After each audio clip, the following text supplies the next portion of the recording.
siang Pak Mardiono, dari tim hukum dari P3. Saya Santi Dewi Pak dari Detimes. Tadi Pak Mardiono, saya ke tim hukum lebih dulu.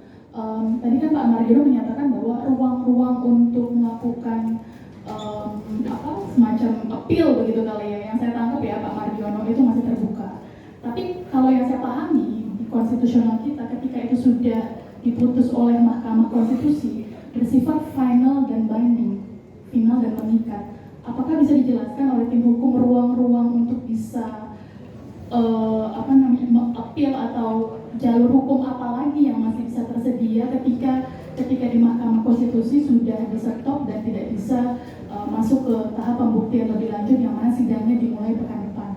Kemudian kepada Pak Mardiono, ini kan berarti ada sekitar 6 jutaan ya Pak suara dari pemilih P3 yang berpotensi terbuang sia-sia hanya karena tidak memenuhi ambang batas 4%, dan sebenarnya itu pernah digugat ke MK agar ambang batas itu diturunkan karena kesia-siaan, maksudnya warga sudah menyampaikan aspirasi tapi karena tidak memenuhi batas ambang itu lalu dianggap terbuang begitu.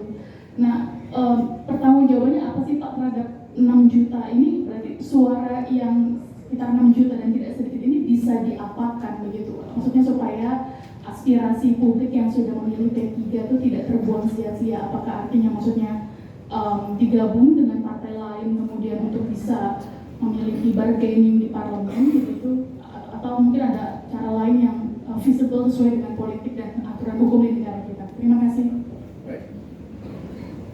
Yang kita sebut sebagai final and binding ya, dalam Mahkamah Konstitusi adalah dalam paket perkara yang digugatkan itu, ya.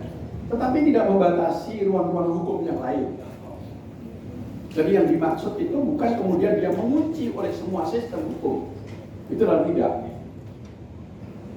Kemudian selanjutnya untuk langkah-langkah politik.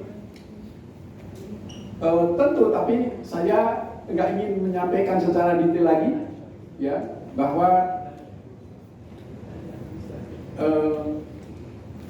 KPU sudah menetapkan 12 dapil itu adalah milik P3, bahkan namanya pun sudah ditetapkan.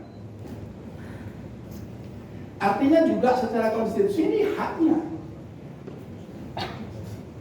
Ini haknya.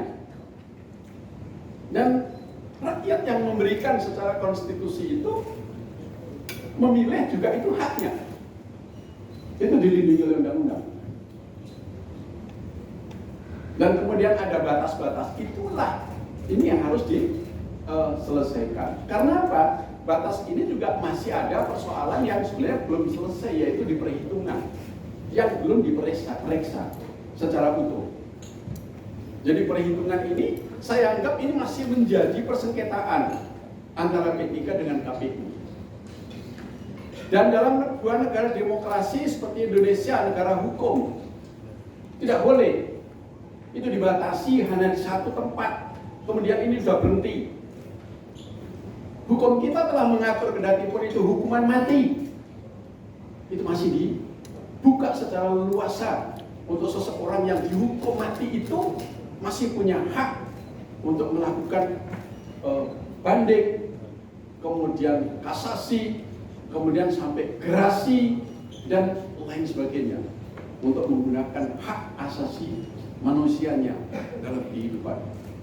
Jadi tidaklah terbatas sempit bahwa ini kemudian kita berpikir dengan final dan mengikat itu kemudian selesai. Tidak, ya, itu tidak boleh gitu. Dalam paket persoalan itu yes, tetapi ruang-ruang yang lain itu tidak tertutup. Begitu ya, kira-kira. Cukup ya, Bapak-Bapak sekalian, rekan-rekan media, terima kasih. Ya, semoga dari apa yang disampaikan oleh Pak Dasu bisa menjawab beberapa pertanyaan ataupun juga hal-hal yang diinginkan terkait dengan informasi seputar P3 dan keputusan MK yang